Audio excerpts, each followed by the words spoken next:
Ladies and gentlemen, the story you are about to hear is true. The names have been changed to protect the innocent. Dragnet is brought to you by Chesterfield, made by Liggett & Myers, first major tobacco company to bring you a complete line of quality cigarettes.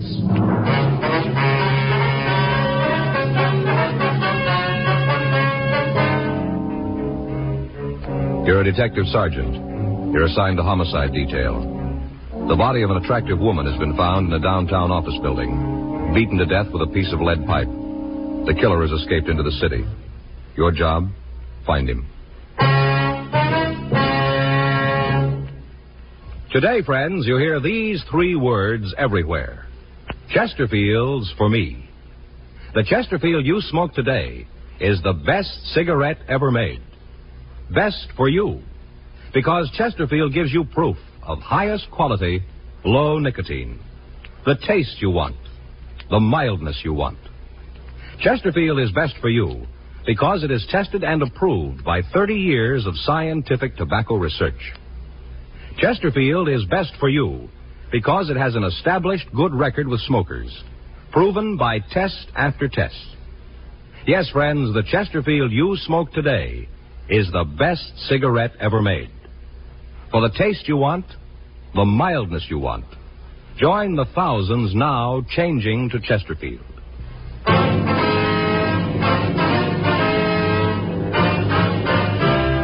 Dragnet, the documented drama of an actual crime. For the next 30 minutes, in cooperation with the Los Angeles Police Department, you will travel step by step on the side of the law through an actual case transcribed from official police files. From beginning to end, from crime to punishment, Dragnet is the story of your police force in action. It was Thursday, April 15th. It was warm in Los Angeles. We were working the day watch at a homicide detail. My partner's Frank Smith. The boss is Captain Lorman. My name's Friday. We just left the murder room, and it was 7:40 a.m. when we got to suite 718, the building manager's office. Miss Joyce? Yes. You men cops? Yes, ma'am. We understand you're the one who found the body, is that right? Oh, that's right. I found her. Oh, it was an awful thing.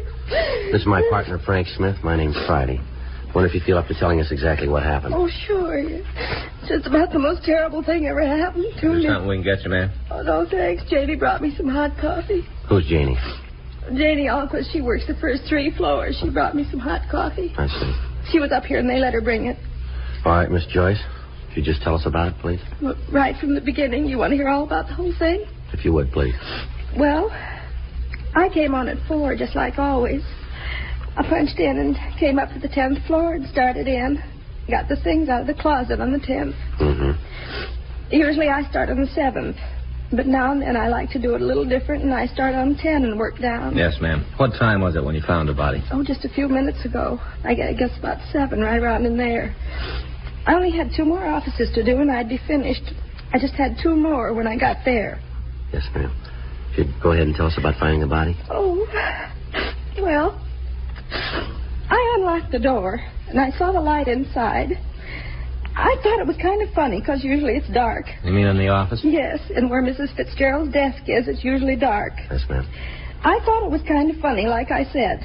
But then I thought that maybe she was working. Mm-hmm. She does accounting, you know, woman accountant, and I thought she was working. Mm-hmm. So I knocked. I didn't just want to go right in if she was working, you know, disturb her. So I knocked. Mm-hmm. But she didn't answer. All right, go ahead, please. Well, I opened the door and went in.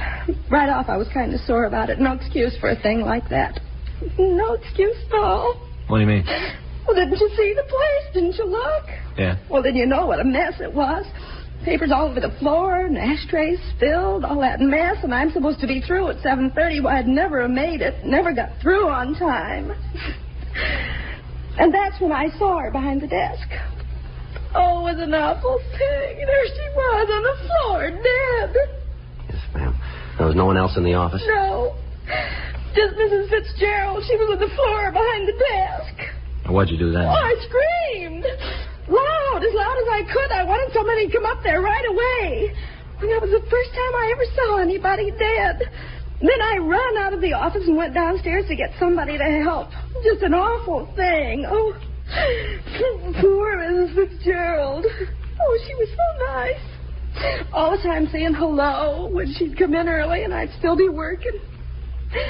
Oh, I think about it and I just can't believe that it's true. I just can't hardly believe it. Did you see anyone on the floor while you were working? Just Mrs. Fitzgerald. No, ma'am. I mean, was there anybody in the halls of the building? Oh, no. No, not that I saw. There wasn't anybody. I'd have seen them if they was there, but they weren't. All right, Miss Joyce. We'll contact you tomorrow about a statement. Meantime, we'll leave you one of our cards here. If you think of anything we should know, we'd appreciate it if you give us a call. Oh, I sure will. Anything at all I think of, I'll call you. Can I go now? Yes, ma'am. I've got Certainly. to go home and take a hot bath and calm my nerves. Surely. Oh, it sure is going to be a shock to her husband. Of course, not that he'll mind too much. Beg your pardon? Her husband, you know, Mr. Fitzgerald. Yes, ma'am. What about him? Well, just that it isn't going to bother that one too much. Why do you say that? No, I shouldn't have said anything. Not a word. I shouldn't have told you. I'd get fired, sure. Well, if it's got anything to do with Miss Fitzgerald's death, maybe you better tell us, don't you think? Well, if you'll promise not to tell the supervisor. All right, go ahead. It gets dull just being in a big building by yourself, all alone at night when there isn't anybody around. It's pretty dull. Mm-hmm. Once in a while, not real often, but just once in a while, I kind of read some of the letters that people throw away, you know, in the wastebasket. They don't want them anymore, so when it gets real dull, I read them. And I've read some in Mrs. Fitzgerald's office from her husband, Mr. Fitzgerald. Yeah. Seems like they've been having some kind of a big fight, going to court and all. I don't know what it's all about, but they've been fighting. And in the letters, he tells how she ought to leave him alone. I guess she's asking for a lot of alimony or something. That's what it sounded like to me. Some of the letters, the way he wrote to her, mean, used to threaten her all the time.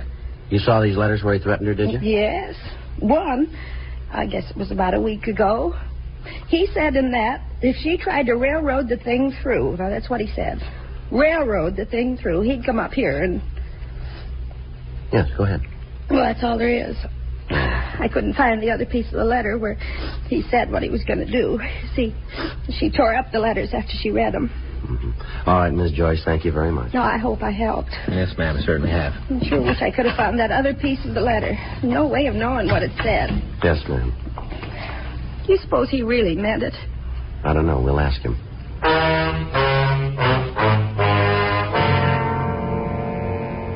By the time Frank and I had arrived at the scene, the crew from the crime lab was there. Photographs of the entire room were taken, and fingerprints were lifted from the edges of the desk, from the top of a lamp, and from the molding around the door. The murder weapon, a 15-inch section of heavy lead pipe, was booked for evidence. There was nothing we could tell from the pipe itself other than the fact that it was the murder instrument. It was a plain piece of 3/4-inch pipe. One end was wrapped in a heavy brown paper. The other was blood-stained. Because of the appearance of the office, it looked as if robbery was the motive for the crime. However, on examination of the victim's personal effects, we found that 2 large diamond rings were still in her fingers. In her purse, we found cash in the amount of $226. On the desk itself, we found a woman's wristwatch set with 12 diamonds. The fact that none of this had been removed apparently ruled out robbery as the motive. The other employees of the building were questioned, but they were unable to shed any light on a possible suspect. None of them had seen any unauthorized persons in the place after closing hours. People on the street in the immediate vicinity were questioned. The only lead we were able to come up with was that at approximately 7:02 a.m., a newsboy had seen a short, stocky man walk from the office building entrance.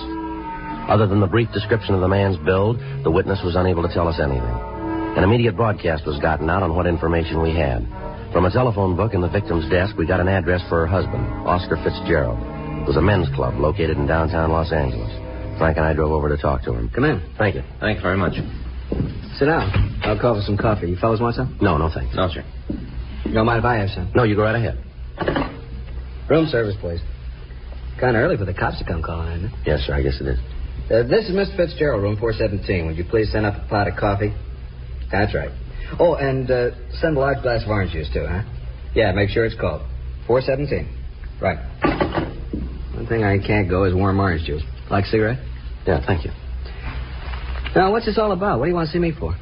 Well, when's the last time you saw your wife? Ada? Thank you. I guess a couple of weeks ago. Why? Well, can you narrow that down to a day? Why? Any special reason for me to? Well, we'd like to hear it. Well, let's see. I guess it was around March 30th. I can check it if it's important. Where'd you see her? With my lawyers, we had a conference to try and work out the divorce and settlement. What line of work are you in, Fitzgerald? I think you better tell me what this is all about before I answer any more questions. If this is some sort of trick Ada's trying, you tell her it won't work and she can get off my back. No, it's no trick. I think it might be better if you cooperate with us and answer the question. All right, but I'm going to tell you going in that if you try to pull a fast one, I'm going to deny everything I tell you now. If you tell us the truth, you won't have any trouble. Now, where do you work? Right now, I'm between. Well, what's that mean exactly? I'm an actor. Right now, I haven't got an assignment. Where'd you work last? Picture studio. Look, until you tell me what this is for, I'm not going to give you any names. Can you give us your movements for the past few days? Starting when? Well, let's try the day before yesterday. Okay, I got up and went out to see my agent. Of course, that was a waste of time. Hung around the office for a couple hours and then had lunch on the Strip. After that, I came downtown, saw a movie. I came home, took a shower, and then kept the dinner engagement. You prove that? If I have to, yeah. But you're getting no names until I know what's going on. All right, how about yesterday? What'd you do then? I got up and went out to my agent's. He told me he had a part on the fire. We went out on an interview. I was at the studio until about 4:30, and then we went back to my agent's office and had a couple of drinks. After that, I came back here, didn't feel too good, and I went to bed. Well, the man at the desk would be able to verify all that, would he? Yeah, just ask him. Fitzgerald, how'd you get along with your wife? Well, it's not any of your business, but I'll tell you. It isn't any secret. I hated everything about it. You ever have any fights with her? Not more than 5 a week for the past 4 years. You ever hit her? You know, people win money for answering questions on quiz shows. What happens if I answer the big one? Well, that depends on how you're going to answer it. We understand you wrote your wife some threatening letters. Now, is that right? I guess you could call them that, yeah. I told her to get off my back and leave me alone. Told her if she didn't, she was building more trouble than she could handle. You ever threaten her life? No. I'm not going to try to tell you that there weren't times when I could have killed Ada. There were a lot of them, but it wasn't worth it, not for her. What'd you argue about mostly? The divorce. I've been trying to get one for the last 4 years. Ada wouldn't see it. Finally, when I did talk her into it, the settlement she wanted was way out of line. I wouldn't go for it and told her so. What's all this about the fights and the threatening anyway? Something happened to Ada, is that it? Yes, sir. She been hurt? I'm afraid it's more serious than that. She dead? Yes, sir. You think I did? Now we're checking everybody that knew her. Okay, I told her there were times when I could have, when I maybe wanted to. But I wouldn't go to jail for her. Not ever. You got to find another boy, and when you do, I'll go as lawyer's fee. Yeah. How'd they do it? Piece of lead pipe. Bad? Yeah. Rough way to go. Is there an easy way?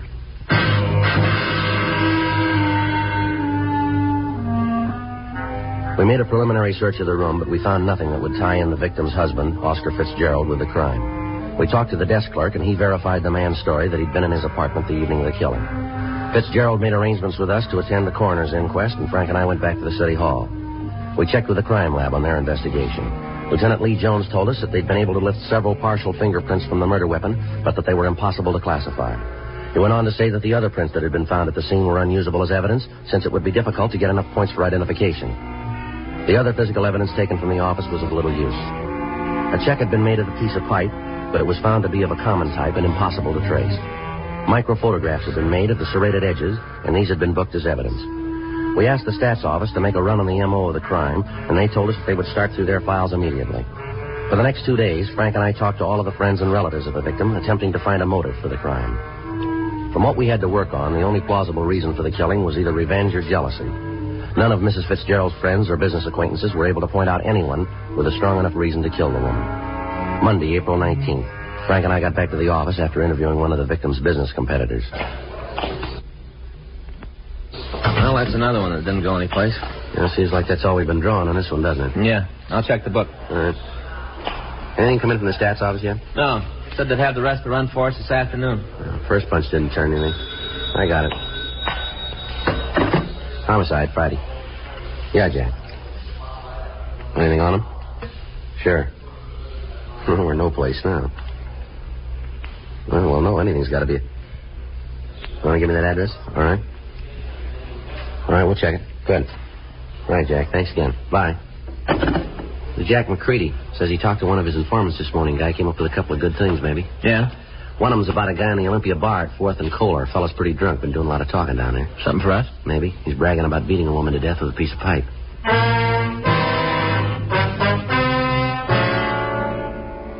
4:40 p.m. We left the office and drove over to the corner of 4th and Kohler, the Olympia bar. When we walked in, there were only a few customers in the place. At the far end of the bar, a short, stocky man was sitting alone. In front of him was an empty shot glass and a bottle of beer. He appeared to be pretty drunk, and as we entered, he was talking to the other people seated at the bar.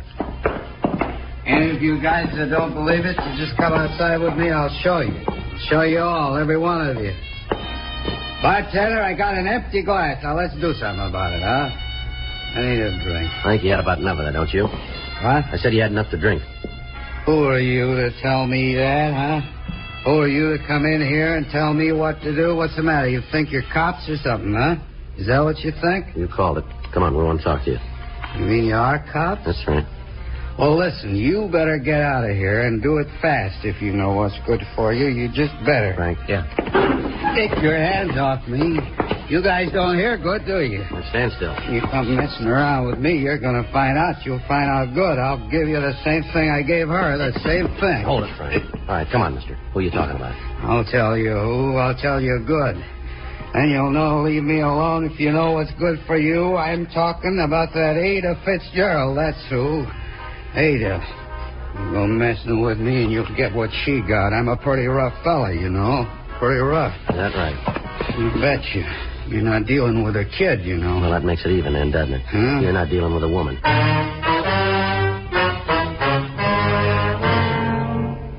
We took the suspect down to the homicide squad room. He identified himself as Carl Neely. He was handcuffed to a chair, and we ran his name through the record bureau. He had a long string of arrests for various charges, including attempted robbery, assault, and assault with intent to do great bodily harm. He'd never been convicted on a felony, but his record showed that he'd served 2 terms in the county jail for drunk charges and creating a public nuisance.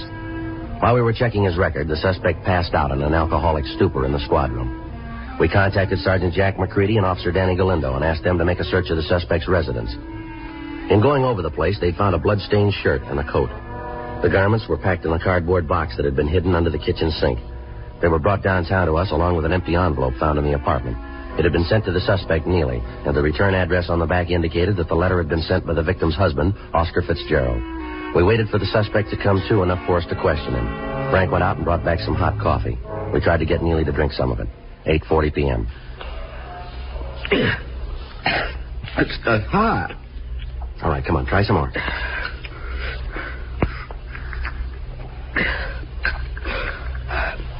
Hey, cops, huh? You've been around before. Yeah. What am I here for? I want to talk to you about the Fitzgerald woman. Ada? Spouting off again. You said you killed her. Figures. Every time I get tanked up, I always kill somebody. It never fails. All right, tell us about the Fitzgerald woman. Nothing to tell. I read about it in the papers. This morning I started drinking. It always happens when I've been belting the booze. I right away tell people I killed somebody. These clothes here belong to you? Let me see. I don't know. Where'd you get them? Are they yours? I don't know. You got that many clothes? I know all the clothes I got. No trouble at all. Maybe you don't dress as good as me. All right, come off it, Neely. You're in trouble. Big trouble here. You sat in the bar this morning, told everybody about how you'd beaten a woman to death. We find these clothes in your apartment, bloodstains all over them. Here's another thing, this envelope. Where'd you get this? Through the mail, like it says. You see the stamp? You know Oscar Fitzgerald? I don't get mail from strangers. Sure I know him. Is it a crime to get a letter now? What was in that envelope? I don't think that's none of your business. Well, we do. What kind of dealings have you got with Oscar Fitzgerald?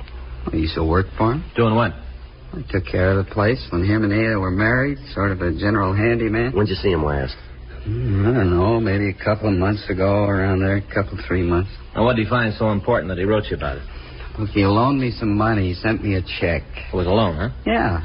Sign any sort of note for the money? Well, I endorsed the check. It said on it was a loan. What are you guys trying to prove, anyway? You trying to tie me in with Ada's killing? You look good for it. Oh, you're off your rocker. I had nothing to do with it. Sure, you got me for drunk, but that's all. Your record makes you look good for it.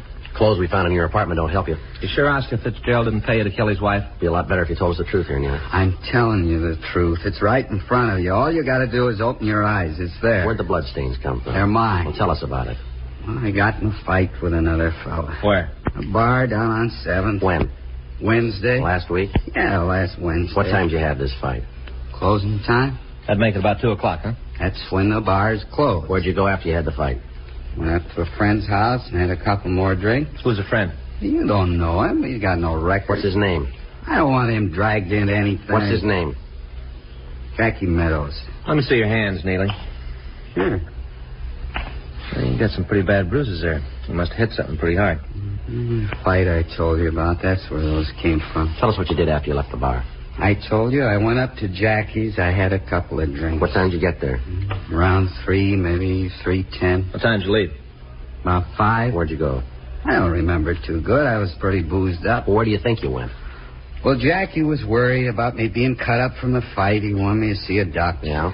He drove me down to Georgia Street Receiving Hospital. Yeah. I was there until 9:30 Thursday morning.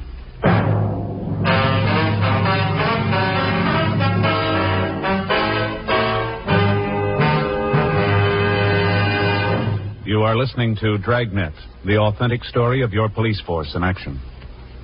World altitude records. World speed records.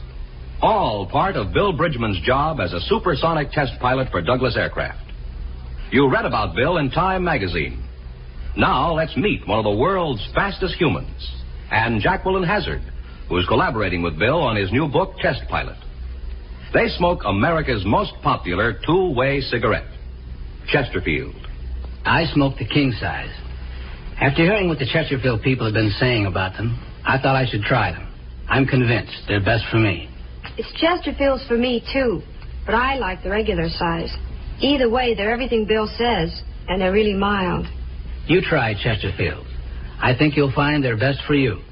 Yes, for the taste you want, the mildness you want.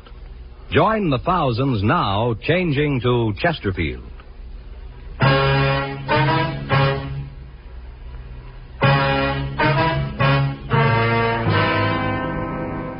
A call was put through to Dr. Hall at Georgia Street Receiving Hospital asking if a patient was given emergency treatment on the morning of Thursday, April 15th. A search of the hospital records verified the story told to us by the suspect, Carl Neely. We checked through our crime reports and we found that a miscellaneous injury report had been made.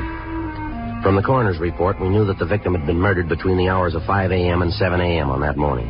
We got in touch with Neely's friend, Jackie Meadows, and he also verified the suspect's story. He was booked in at the main jail on a charge of being drunk in a public place, and Frank and I started checking out the remainder of the list that the stats office had given us. Originally, there had been 12 names on the list. We talked to 10 of them. The 11th, a Norman Sitkin, had a record of burglary, attempted robbery, and assault with a deadly weapon. He'd been arrested and brought to trial on a charge of murder 3 years previously, but he'd been acquitted. The circumstances surrounding his arrest were the same as those in the Fitzgerald case. The main reason he'd been released a free man was the testimony of his mother, who had sworn that Sitkin had been home with her on the night of the killing. When we went out to his home, we found that he wasn't there. We talked to his mother, and she told us that he'd been in San Diego for the past 3 days. Under interrogation, we established the fact that on the night of the Fitzgerald killing, Sitkin hadn't been at home, but that he had been in Los Angeles. We put in a call to the San Diego authorities and talked to Lieutenant Mort Gear in the homicide detail. We contacted the hotel where he was staying in Los Angeles, and a 24-hour stakeout was placed on the location. Wednesday, April 21st. Frank and I got back from lunch. Better put in a call to Mort, huh? See if they got anything on Sitkin? Yeah. You want to do it? Right. Okay.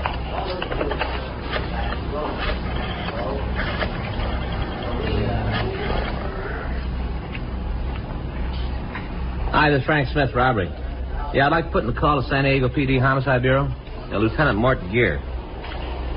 No, it's a homicide. Yeah, DR 132549. Yeah, that's the one. Mm-hmm. That's 3268? Huh? Well, 58. Right. Okay, Sam, thanks.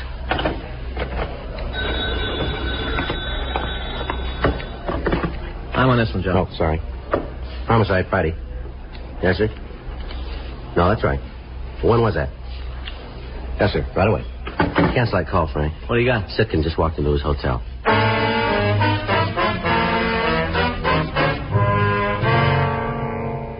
Frank and I left the office immediately and drove out to Sitkin's hotel. We talked to the officers on stakeout, and they told us that the suspect had just returned. They went on to explain that they'd given Sitkin no reason to suspect that anything was wrong and that he'd gone directly to his room.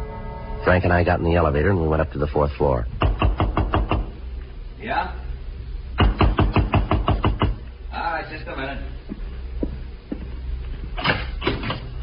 Yeah? What do you want? You Norman Sitkin? Yeah, what do you want? Police officer. Come on. You got no right to do this. Let me see your warrant. Get your coat, Sitkin. We want to talk to you. What for? What do you got to talk to me about? I got nothing to say. Get your coat. Why? What's the charge? What are you taking me in for? Suspicion of murder? You're kidding. Well, you just keep thinking that. You mean this is for real? Come on, let's go. Oh, no, wait a minute. I want to know what this is all about. Is that so? Well, sure. Figure I had something to do with that woman who was beaten to death downtown. Fitzgerald, I think that's the name, huh? Isn't that what you think? Well, you seem to know all about it. Well, you're way off on this one. I got an alibi that you can't break. I can see you guys figuring because I stood this kind of beef once before, you can make it stick this time. Well, it won't work, cop. None of it fits together. I can prove where I was that night every minute. All right. That's right, every minute. You check in my house. Happens I was with my mother, just like the other time. All night I was home. You going to stand on that? Well, there isn't any other way. Well, that's going to make it a lot easier then.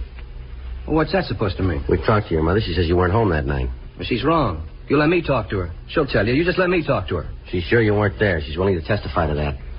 Get out of my way. All right, come on. Want to get the cuffs? Yeah. Hold still. Funny, isn't it? What's that? Well, looks like he might have been good on that first killing. One he was acquitted on. His mother might have lied on the stand. That's not going to make a lot of difference, is it? Huh? He's going to make up for it on this one.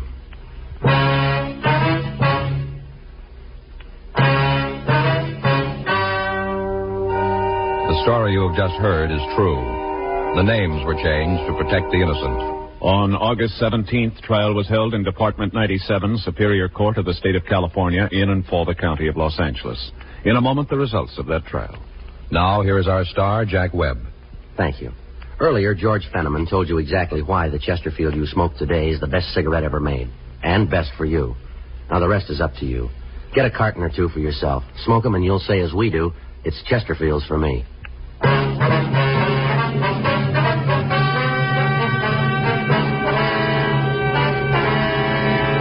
Norman Edward Sitkin was tried and convicted for murder in the first degree. On recommendation of the jury, he received the maximum penalty, and on July 19th, he was executed in the lethal gas chamber at the State Penitentiary, San Quentin, California.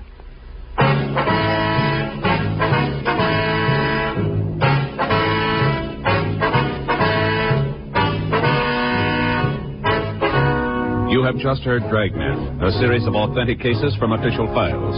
Technical advice comes from the Office of Chief of Police W.H. Parker, Los Angeles Police Department. Technical advisors, Captain Jack Donahoe, Sergeant Marty Wynn, Sergeant Vance Frazier. Heard tonight were Ben Alexander, Virginia Gregg, Herb Ellis. Script by John Robinson. Music by Walter Schumann. Hal Gibney speaking. Watch an entirely different Dragnet case history each week on your local NBC television station. Please check your newspapers for the day and time. Chesterfield has brought you Dragnet, transcribed from Los Angeles. Filter tip smokers, this is it. L&M Filters. The one filter tip cigarette with plenty of good taste, much more flavor, much less nicotine, and effective filtration. Only the L&M filter contains the miracle product Alpha Cellulose. Absolutely pure, non-mineral, harmless to health. Yes, this is it. As Helen Hayes puts it, L&M filters are just what the doctor ordered. Buy L&M filters, the light and mild smoke.